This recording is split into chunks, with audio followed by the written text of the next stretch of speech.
안녕하세요. 교부를 통해 배우다 5번째 시간입니다.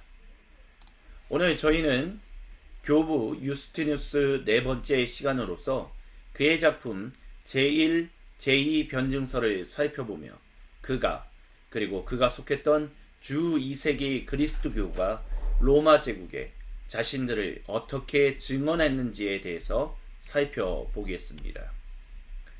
여러분, 지난 시간에는 유스티누스 3번째 시간, 곧 주 1, 2세기 로마 제국과 그리스도교의 관계에 대해서 살펴보았습니다. 지난 시간의 핵심은 이것이었습니다. 교회는 제국 안에 있었지만 제국이 만든 백성은 아니었습니다. 먼저 우리는 주 1세기 로마 제국 안에서 그리스도인들을 향한 산발적인 박해가 어떻게 시작되었는지를 살펴보았습니다.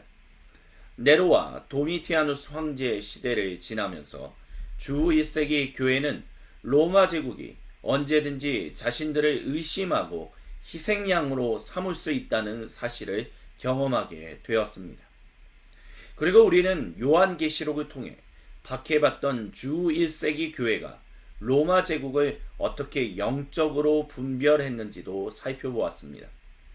로마는 자신을 평화와 질서의 수호자로 소개했지만 계시록은 그 화려한 뒤에 있는 우상 숭배적인 질서를 폭로했습니다. 교회는 제국을 두려워하지도 제국을 예배하지도 않고 구세주 예수님을 따르는 공동체로 부름받았습니다. 주 2세기로 넘어오면서 로마 제국은 교회를 더 이상 단순한 소문 속의 집단으로만 보지 않았습니다. 이제 교회는 재판과 행정의 대상이 되었습니다. 로마는 그리스도인들에게 황제와 로마 신들에게 제사할 것을 요구했고 그리스도를 저주하면 풀어주었지만 끝까지 고백하면 처벌했습니다. 하지만 교회는 자신을 제국의 이야기 안에 갇힌 공동체로 이해하지 않았습니다. 교회는 창조, 타락, 이스라엘, 그리스도, 교회, 그리고 완성으로 이어지는 하나님의 거대 서사 안에서 자신을 이해했습니다. 교회는 로마 제국 한가운데 있었지만 하나님의 새 창조를 미리 살아내는 공동체였습니다. 그래서 지난 시간의 결론은 이것이었습니다. 교회는 제국 안에 있었지만 제국이 만든 백성은 아니었습니다. 이제 오늘 우리는 이 배경 위에서 한 걸음 더 나아가 보려고 합니다. 그렇다면 이런 제국 앞에서 유스티누스는 어떻게 복음을 변증했을까요? 로마가 그리스도인들을 의심하고 재판하고 처벌하려 할 때 유스티누스는 무엇이라고 대답했을까요? 오늘은 바로 그 질문을 가지고 그의 변증을 더 깊이 살펴보겠습니다.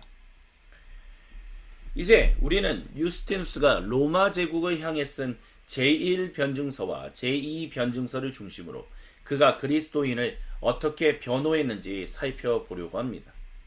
이는 또한 주 2세기 그리스도인들이 제국을 향해 자신들을 어떻게 변증했는지에 대한 것이기도 합니다. 먼저 이 변증서들이 언제 누구에게 왜 쓰였는지를 간략하게 정리할 필요가 있습니다.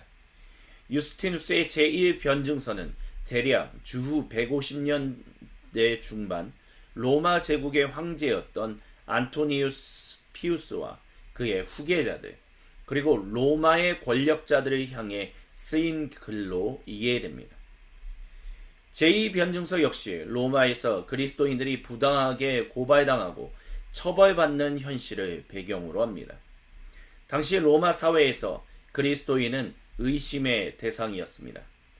그들은 로마의 신들과 황제 숭배에 참여하지 않았고 그래서 무신론자라고 불리기도 했습니다. 또한 사람들은 그리스도인들이 사회 질서를 위협한다고 생각했고 때로는 그리스도인이라는 이름 자체만으로도 처벌하려 했습니다. 바로 이 상황 속에서 유스티누스는 로마 제국을 향해 외칩니다. 그리스도인이라는 이름만으로 사람을 정죄하지 말라고요. 그들의 실제 삶과 진실을 보고 판단하라고 그는 외쳤습니다. 이것이 유스티누스 변증, 더 나아가 주 2세기 교회 변증의 출발점입니다. 그는 단순히 그리스도교가 옳다고 주장하려 한 것이 아닙니다. 그는 로마 제국의 오해 앞에서 그리스도인이 정말 누구인지를 설명하고자 했습니다. 그리스도인은 정말 무신론자인가? 그리스도인은 정말 제국의 적인가? 그리스도인은 정말 부도덕하고 위험한 사람들인가? 오히려 참 하나님을 섬기며 더 정직하고 거룩하고 선한 삶을 살고자 하는 사람들인가? 유스티누스는 바로 이 질문에 답하려고 했습니다. 그래서 이번 강의에서 우리는 유스티누스가 제1, 제2 변증서를 통해 보여준 그리스도교 정체성을 세 가지로 살펴보려고 합니다. 첫째, 그리스도인은 거짓 신들에게서 돌아서서 참 하나님께 자신을 드린 사람들입니다. 둘째, 그리스도교 신앙의 중심에는 거룩한 로고스이신 구세주 예수님이 계십니다. 셋째, 그리스도교 정체성은 단지 이름이나 말이 아니라 거룩한 행동과 예배 그리고 공동체의 삶으로 나타납니다. 그러므로 유스티누스의 변증서는 단순한 방어문이 아닙니다. 그것은 로마 제국 앞에서 그리스도인이 누구인지를 드러내는 증언입니다. 오늘 우리는 이 변증서를 통해서 이제 주 2세기 교회가 어떻게 자신들의 믿음과 삶을 설명했는지 함께 살펴보겠습니다. 로마가 그리스도인들을 향하여 질문했던 것의 핵심은 이것이었습니다. 그리스도인은 누구인가 말입니다. 로마 제국은 그리스도인을 분명하게 이해하지 못했습니다. 그래서 그들은 여러 방식으로 그들을 의심했죠. 첫째, 로마는 그리스도인을 무신론자라고 불렀습니다. 왜냐하면 그리스도인들이 로마의 신들을 섬기지 않았고 황제 숭배에도 참여하지 않았기 때문입니다. 로마 사람들의 눈에는 이것이 신을 믿지 않는 것처럼 보였습니다. 그래서 유스티누스는 이렇게 대답했죠. 우리가 그런 신들에게는 무신론자이지만 참 하나님에 대해서는 결코 무신론자가 아니라고요. 둘째, 로마는 그리스도인을 제국의 적처럼 보았습니다. 로마 사회에서 신들에게 제사하고 황제에게 충성을 표현하는 것은 단순한 종교 행위가 아니라 사회 질서와 정치적인 안정에 참여하는 일이었습니다. 그런데 그리스도인들이 그 질서에 그대로 참여하지 않았고 로마는 그들이 사회를 불안하게 만드는 사람들처럼 보았습니다. 세 번째, 로마는 사람을 그리스도인이라는 이름만으로 정죄하려 했습니다. 그리고 교부 유스티누스는 이 점을 강하게 문제삼습니다. 어떤 사람이 나는 그리스도인입니다 라고 고백했다라는 이유만으로 처벌받는 현실을 그는 부당하다라고 말했습니다. 이름만 보지 말고 그 사람의 실제 삶과 행위를 보아야 한다라고 그는 외쳤습니다. 이런 그의 변증은 단순히 교리를 설명하는 일이 아니었습니다. 그는 로마 제국의 오해 앞에서 그리스도인의 정체성을 설명하려 했습니다. 그래서 이번 나눔의 핵심은 바로 로마가 의심했던 주 2세기 그리스도인들은 실제로 누구인가입니다. 그래서 세 가지 특징을 살펴보겠습니다. 먼저 첫 번째 특징은 그리스도인은 거짓 신들에게서 돌아서서 참 하나님께 자신을 드린 사람들입니다.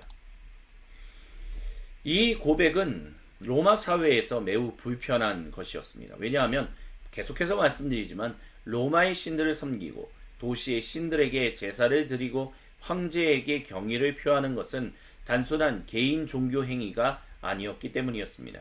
그것은 로마 사회의 질서와 안정에 참여하는 일이었고 제국에 속한 사람으로서 충성을 표현하는 일이었습니다. 그런데 그리스도인들은 그 자리에서 멈춰섰습니다. 그들은 로마의 신들에게 절하지 않았고 사람의 손으로 만든 우상 앞에 예배하지 않았습니다. 황제를 신의 아들로 섬기지도 않았습니다. 그래서 그 로마 사람들이 그리스도인들을 무신론자로 본 것이었죠. 경건하지 않다. 제국의 신들과 평화롭게 지내지 않는다라고 비난했습니다. 하지만 유스티누스는 이 비난을 피하지 않습니다. 오히려 그 비난을 정면으로 받아들이고 그 의미를 뒤집습니다. 그래서 그는 이렇게 말합니다. 맞습니다. 우리는 무신론자입니다. 그러나 그런 신들에 대해서만 그렇습니다. 사람이 만든 신들, 생명 없는 신들, 참 하나님이 아닌 것들에 대해서 우리는 무신론자입니다. 그러나 가장 진실하신 하나님, 의와 절제와 모든 미덕의 아버지이신 하나님에 대해서는 결코 무신론자가 아닙니다. 그의 이 대답이 중요합니다. 유스티누스에게 그리스도인은 신을 믿지 않는 사람이 아닌 참 하나님을 알았기 때문에 거짓 신들에게 절할 수 없게 된 사람들입니다. 그래서 그에게 있어서 회심은 종교를 하나 더 추가하는 것이 아니라 로마의 신도 섬기고 그리스도교의 하나님도 섬기는 종교적인 추가가 아닌 인생의 방향을 바꾸는 일이었습니다. 거짓 신들로부터 돌아서서 살아계신 참 하나님께 자신을 드리는 일이었습니다. 그래서 유스티누스는 이방인 신들이 참 신이 아니라고 말합니다. 그 신들은 사람이 조각하고 자르고 주물에 넣고 망치질해서 만든 것들, 즉 생명이 없는 것들입니다. 영혼이 없죠. 그러니 사람이 만든 것이 어떻게 사람을 구원할 수 있겠습니까? 생명이 없는 것이 어떻게 살아계신 하나님이 될 수 있겠습니까? 라고 그는 확신했습니다. 그래서 그리스도인은 그 우상들 앞에서 돌아서는 사람들이었습니다.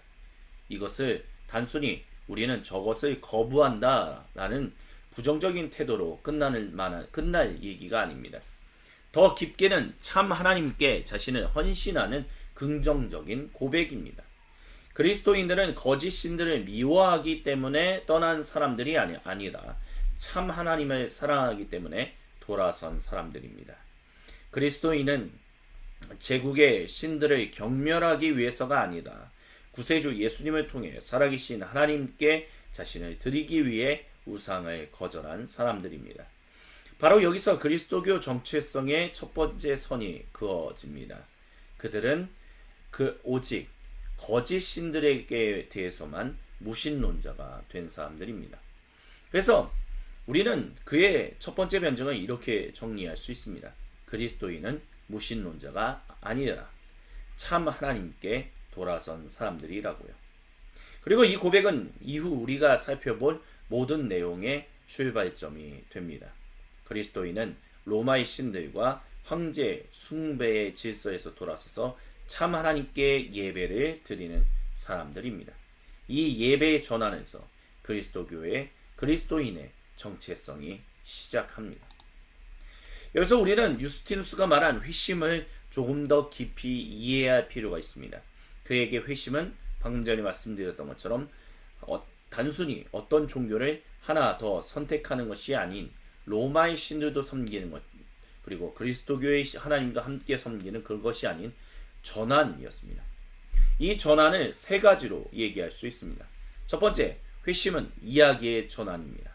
로마 제국은 자기만의 이야기를 가지고 있었습니다.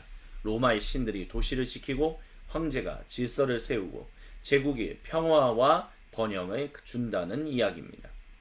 하지만 그리스도인들은 그 이야기에서 돌아섰습니다. 왜냐하면 성경은 더 큰 이야기를 들려주기 때문입니다. 창조주 하나님께서 세상을 만드셨고 인간은 타락하여 우상을 섬기게 되었지만 하나님은 이스라엘을 부르시고 마침내 구세주 예수님 안에서 참 하나님께 돌아가는 길을 여셨습니다. 그러므로 회심은 하나님의 드라마, 하나님의 거대 서사 안으로 들어가는 사건입니다. 둘째, 회심은 예배의 전환입니다.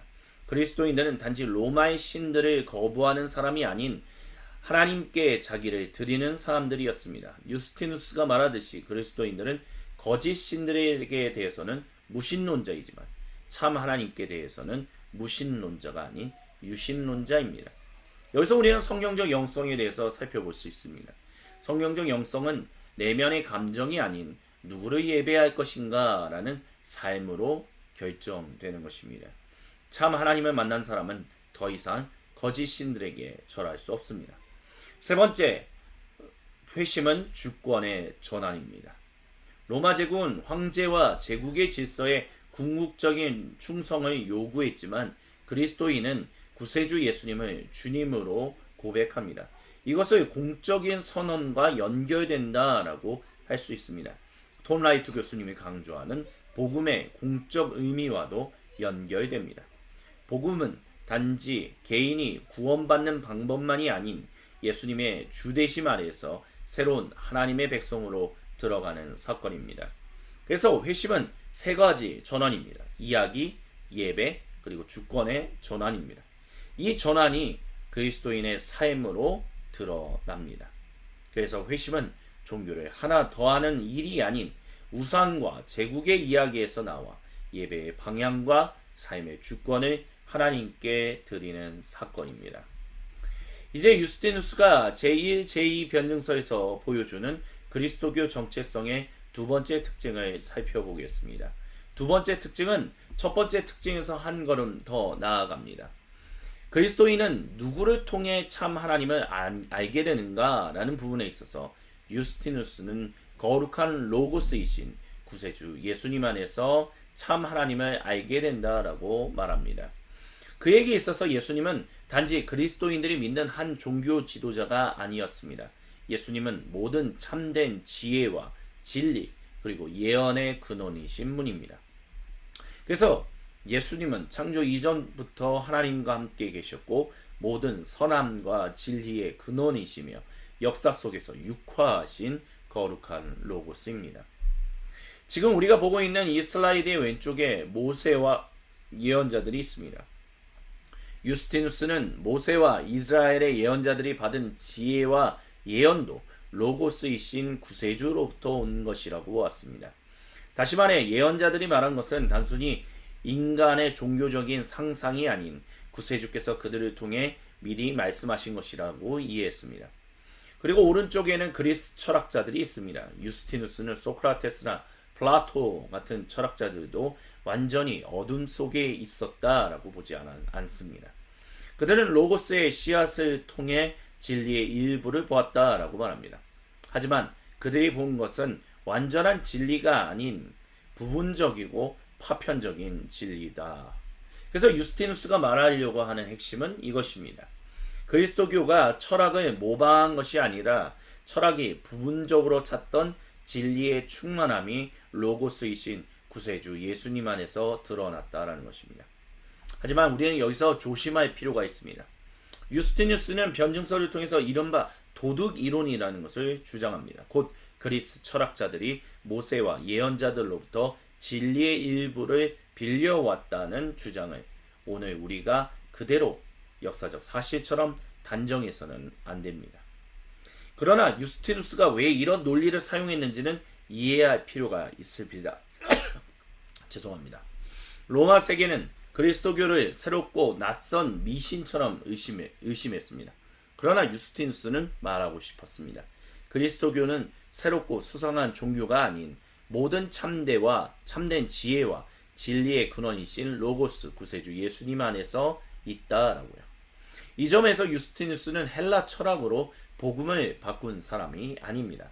오히려 그는 주 1세기 교회가 고백한 로고스이신 그리스도를 주 2세기 헬라 로마 세계가 알아들을 수 있는 언어로 증언한 사람이라고 볼 수 있습니다. 이 지점이 매우 중요합니다.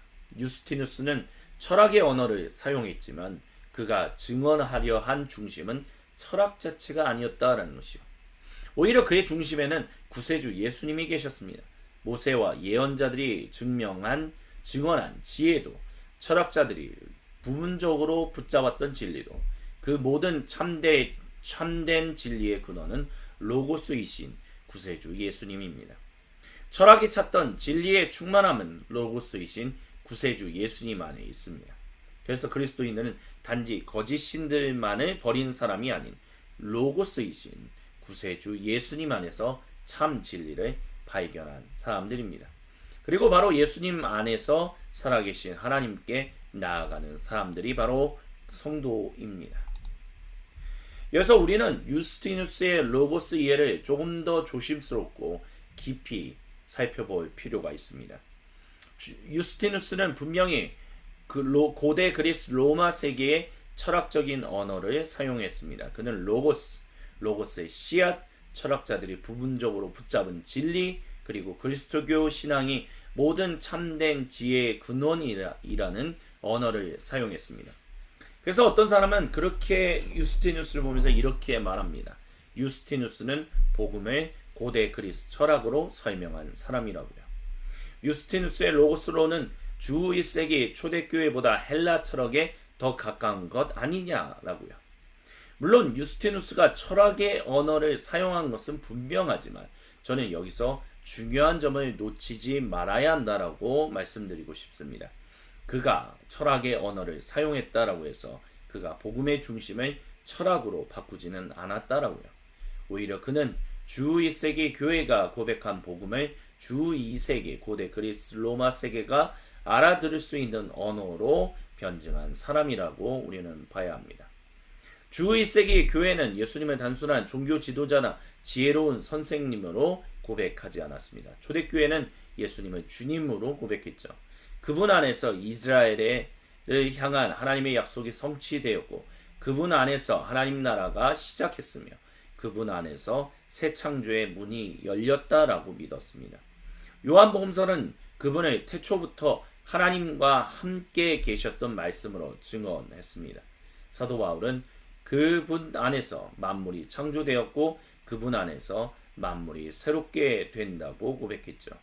초대교회는 예수님을 이스라엘의 하나님 이야기 안에서 창조와 언약, 성찬과 지혜, 그리고 새 창조의 이야기 안에서 고백했습니다. 바로 이 지점에서 톰 라이트 교수님의 신학이 우리에게 중요한 청사진을 제공합니다. 톰 라이트 교수님은 주 1세기 교회가 예수님을 어떻게 이해했는지를 고대 그리스 철학의 추상적인 개념으로 먼저 설명하지 않습니다. 그는 예수님을 이스라엘의 하나님 이야기 안에서 살펴봅니다. 창조주 하나님, 이스라엘의 소명, 하나님 나라, 예수님의 주 되심, 십자가와 부활, 그리고 새 창조의 흐름 안에서 예수님을 이해하게 도와줍니다. 그렇다면 주 2세기를 살았던 유스티누스를 이렇게 읽을 수 있을 것입니다. 그가 주 1세기 교회의 복음을 잊어버린 사람이 아니라고요.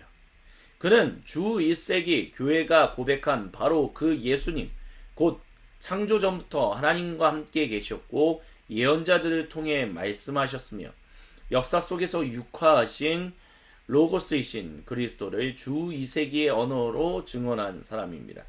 그러니까 유스티누스의 언어는 달라질 수밖에 없었다라고 하겠지만 붙들고 있는 복음의 중심은 똑같았다라고 할 수 있다는 거죠. 주 2세기 교회가 말한 것이 예수님은 주님이시다라고 한다면 유스티누스는 그 예수님이 바로 로고스, 철학자들이 부분적으로 찾던 진리의 충만함이 그분 안에 있다라는 식으로 이야기했습니다. 그래서 핵심은 이것입니다. 같은 복음, 다른 언어. 유스티누스는 고대 그리스 철학으로 복음을 바꾼 사람이 아닙니다.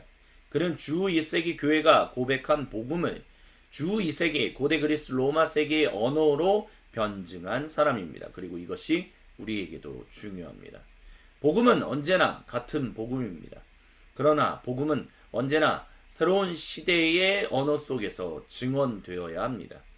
유스티누스가 철학자의 언어로 로고스이신 그리스도를 증언했다면 오늘 우리는 우리의 시대의 언어 속에서 구세주 예수님의 주 되심과 하나님의 새 창조를 증언해야 합니다. 그러므로 유스티누스의 로고스로는 초대교회 신앙과 단절된 철학적인 사상이 아닌 주 1세기 교회의 복음이 주 2세기의 세계 속에서 이 변증의 언어를 입은 모습이다라고 봐야 할 것입니다. 그래서 그는 주 1세기 교회의 복음을 주 2세기 세계 앞에서 증언한 변증가다라고 말할 수 있습니다. 이제 유스티누스가 제1, 제2 변증서에서 보여주는 그리스도교 정체성의 세 번째 특징을 살펴보겠습니다. 첫 번째 특징이 거짓 신들에게서 참 하나님으로 돌아서는 것이었고 두 번째 특징이 로고스이신 구세주 예수님 안에서 참 진리를 발견하는 것이었다면 세 번째 특징은 바로 그리스도교 정체성은 거룩한 행동으로 드러난다는 것입니다. 유스티누스에게 그리스도인은 단지 나는 그리스도인입니다 라고 말하는 사람이 아니었습니다. 그리스도인은 그리스도께서 가르치신 대로 살아가는 사람입니다. 그래서 유스티누스는 사람을 단순히 이름이나 고백만으로 판단하지 말고 그의 실제 삶과 행동을 보고 판단해야 한다라고 주장했습니다. 이게 굉장히 중요합니다. 로마 제국은 그리스도인이라는 이름 자체를 문제 삼았습니다. 그러나 유스티누스는 이름만 보지 말고 그들의 삶을 보라라고 얘기합니다. 그래서 유스티누스가 그리스도인의 삶을 설명할 때 아주 강한 대비를 사용합니다. 이전에는 욕망을 따라 살던 사람들이 이제는 순결을 따른다라고요. 이전에는 마술과 거짓된 힘을 의지하던 사람들이 이제는 선하시고 스스로 계시는 하나님께 자신을 드린다라고요. 이전에는 부와 소유를 가장 귀하게 여기던 사람들이 이제는 자신이 가진 것을 나누고 도움이 필요한 사람들을 돕는다라고요.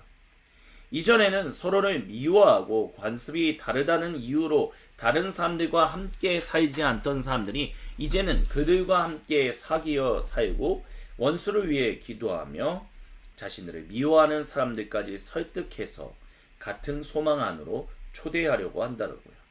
이것은 단순한 도덕적인 개선을 말하지 않습니다. 이것은 회심의 열매입니다. 참 하나님께 돌아선 사람에게 나타나는 새로운 삶입니다. 로고스이신 그리스도를 따르는 사람에게서 드러나는 새로운 미덕인 것이죠. 그래서 유스티누스에게 그리스도인의 삶은 그 자체로 변증이었습니다. 로마가 그리스도인들을 향해서 위험하다라고 얘기했지만 유스티누스는 그리스도인의 삶을 가리켜서 우리가 정말 위험한 사람들입니까? 라고 우리는 그런 사람들이 아니다 라고 이야기합니다. 그리고 여기서 우리는 중국 과정에서 나눴던 그리스도인의 미덕에 대한 그의 관점을 선명하게 볼 수 있습니다. 그리스도인의 미덕은 단순히 착한 사람이 되려는 윤리적인 노력이 아닙니다. 그것은 참 하나님을 예배하는 사람에게서 나타나는 삶의 형태이지요. 하나님께 자신을 드린 사람은 절제와 정의와 박애와 순결 그리고 나눔과 담대함으로 살아가게 됩니다. 유스티누스는 하나님께서 그분 안에 있는 탁월함, 곧 절제와 정의와 박애 같은 미덕들을 모방하는 사람을 받으신다라고 말합니다. 그러므로 그리스도인의 정체성은 말로 드러나는 것이 아니라 예배당 안에서만 드러나는 것이 아닌 삶, 전체 인생을 통해 드러난다라고 할 수 있습니다. 그래서 유스티누스에게 있어서 그리스도인의 삶은 그 자체로 변증이었습니다. 그리고 우리는 여기서 조금 더 깊이 들어가서 그가 말한 그리스도인의 거룩한 삶이 어디에서 형성되고 어떻게 공동체 안에서 드러났는지를 살펴보고자 합니다.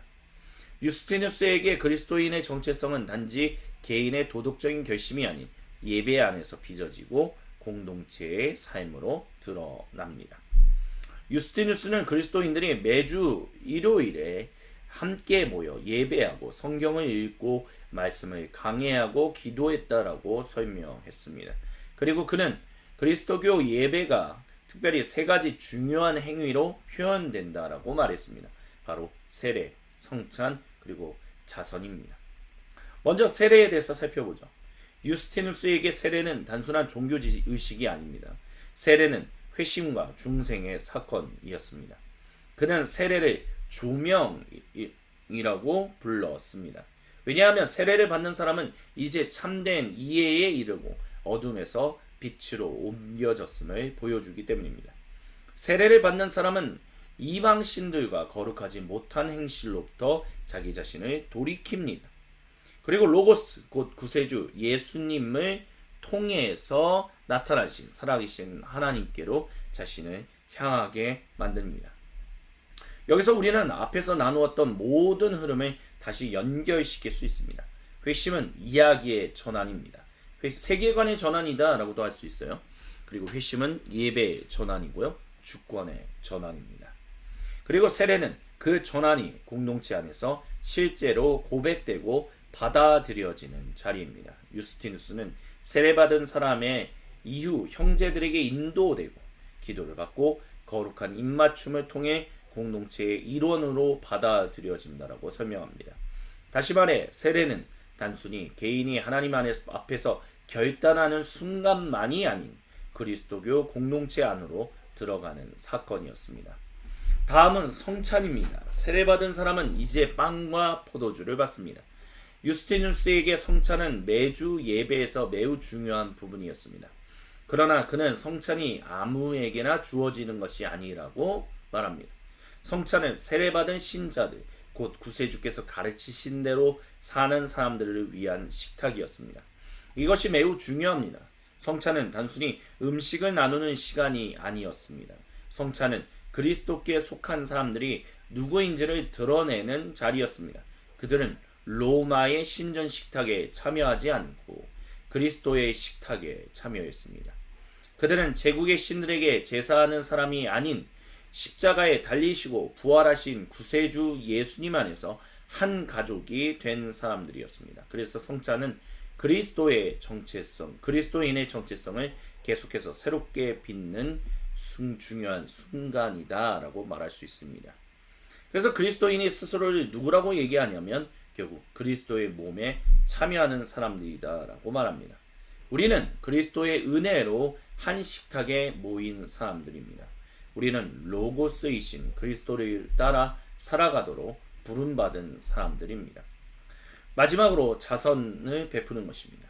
유스티누스는 그리스도인들이 가난한 사람들을 돕는 일을 매우 중요하게 여겼습니다.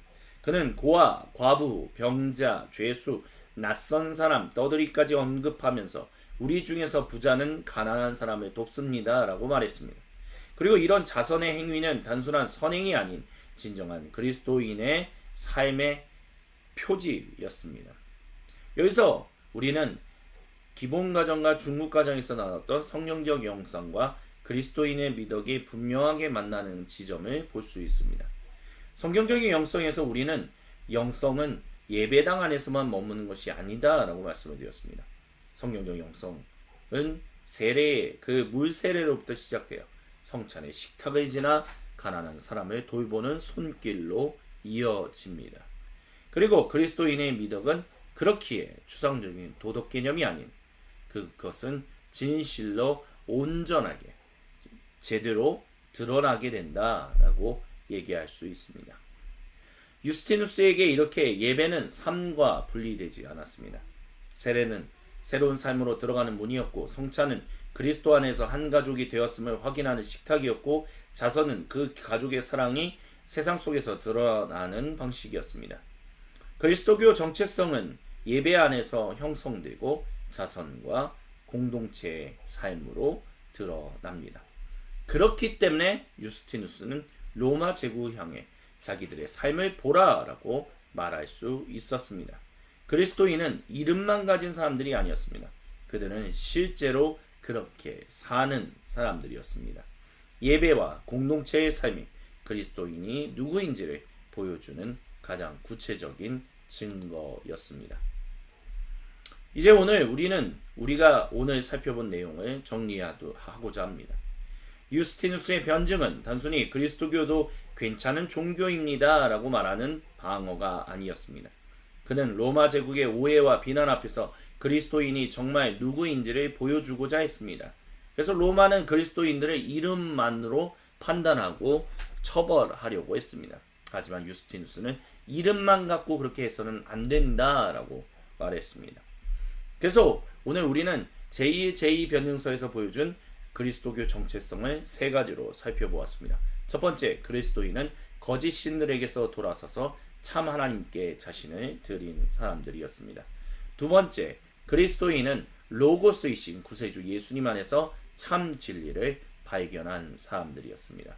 그리고 마지막으로 세 번째, 그리스도인은 예배와 미덕의 삶으로 복음을 증언하는 사람들이었습니다. 이것이 오늘 우리가 주 2세기 교부 유스티누스에게서 배울 수 있는 중요한 그리스도교 영성입니다. 성경은 드라마다의 관점에서 보면 그리스도인은 우상과 제국의 이야기에서 나와 하나님의 거대 서사 드라마 안으로 들어간 사람입니다. 그리고 기본 가정인 성경적 영성의 관점에서 보면 그리스도인은 참 하나님께 자신을 드리기 위해 거짓 예배를 거절하고 예배와 공동체의 삶으로 하나님 나라를 증언하는 사람입니다. 그리고 중국 가정이 그리스도인의 미덕 그 관점에서 보면 그리스도인은 믿음과 절제, 정의와 사랑, 나눔과 담대함으로 복음을 살아내는 사람입니다. 그래서 이것을 또 유스티누스의 그 변증을 톰 라이트 교수님의 신학과 연결하면 유스티누스는 주 1세기 교회가 고백한 예수님의 주되심과 새 창조의 복음을 주 2세기 고대 그리스 로마 세계의 언어로 증언했다라고 말할 수 있습니다. 그러므로 오늘의 결론은 이것입니다. 유스티누스에게 그리스도인은 말이 아닌 삶으로 복음을 변증하는 사람이었다라고요. 그들은 거짓 신들에게서 참 하나님께로 돌아선 사람들이었습니다. 로고스이신 예수님 안에서 참 진리를 발견한 사람들이었습니다. 그리고 그 진리를 예배와 미덕 그리고 공동체의 삶으로 증언했습니다.